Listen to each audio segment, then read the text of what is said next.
Je to môj najobľúbenejší koláč, ktorý som piekol a už som ich spravil 2. Na prípravu 24 porcií potrebujeme 4 vajcia, 4 hrnčeky nastrúhanej mrkvy, 4 nastrúhané jablká, pol hrnčeka kryštálového cukru, 2 hrnčeky polhrubej múky, 3/4 hrnčeka oleja, 3/4 hrnčeka nasekaných orechov, 2 čajové lyžičky sódy bikarbóny, pol prášku do pečiva, 1 čajovú lyžičku škorice a štipku soli. Na polevu potrebujeme 200 g syrokrému s tvarohovou príchuťou, 3/4 masla, 1 vanilínový cukor a v prípade potreby práškový cukor. Zhrejeme si trubu na 180 stupňov a môžeme začať. Začneme s vajíčkami, najprv ich rozmiešame. Takto to miešame, do toho pridáme cukor. Ja tu nemám hnedý cukor, ale môže to byť aj kľudne biely kryštálový cukor a pridáme to do vajec. A miešame ďalej. Ďalej si do tejto zmesi pridáme olej.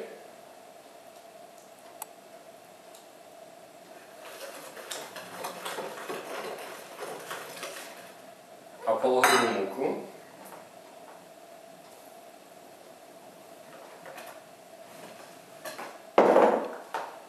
Potom tu nám máme kypiaci prášok.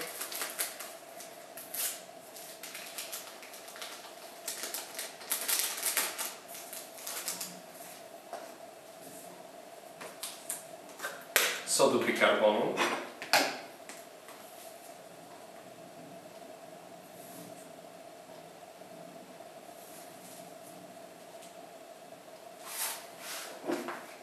A na trošku chuti sa tam ešte pridá škorica.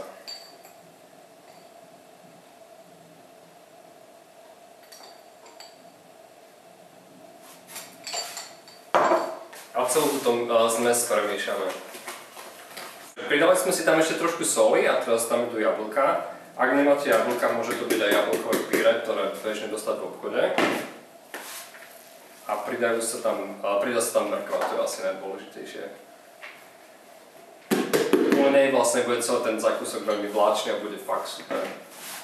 Nakoniec sa do toho pridajú orechy, akékoľvek máte doma, len ich nasekajte a pridáme to do celej tejto zmesi.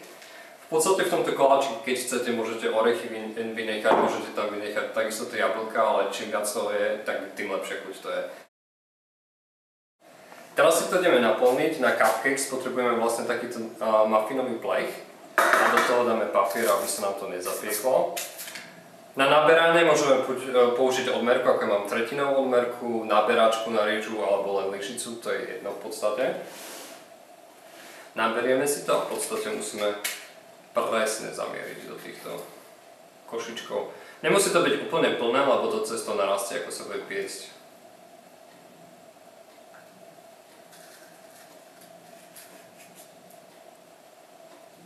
Rúru sme si dali predriať na 180 stupňov a necháme cupcakey piecť vo vnútri. Bude to trvať 18 až 20 minút. A vlastne, ak majú byť tieto cupcakey prekvapením pre niekoho, tak odporúčam, že ste za týchto 20 minút upratali kuchyňu.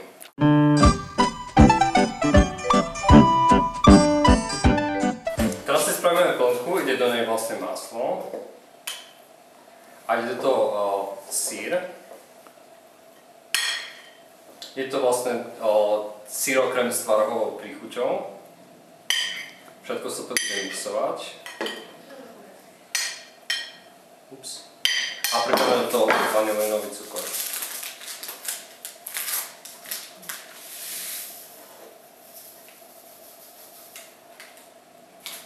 Takže to mám mixer.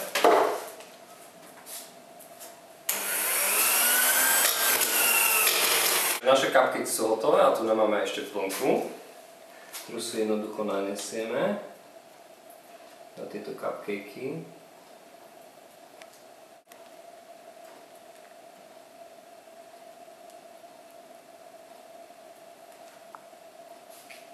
Teraz finálny produkt, náš mrkváčik, si dozdobíme mrkvou. Tieto mrkvy sú robené vlastne z fondandu, ktorý dostanete v každom cukrárenskom obchode. Tam vám aj radi pomôžu, ako sa s tým pracuje. Ja som si ich robil včera. Dáte to jednoducho na vrch a ja používam mrkvu, nakoľko to je ten mrkváčik. Ale keď je veľká noc alebo keď sú nejaké príležitosti, tak jednoducho si vygooglite všelijaké obrázky a môžete zdobiť akokoľvek to len chcete.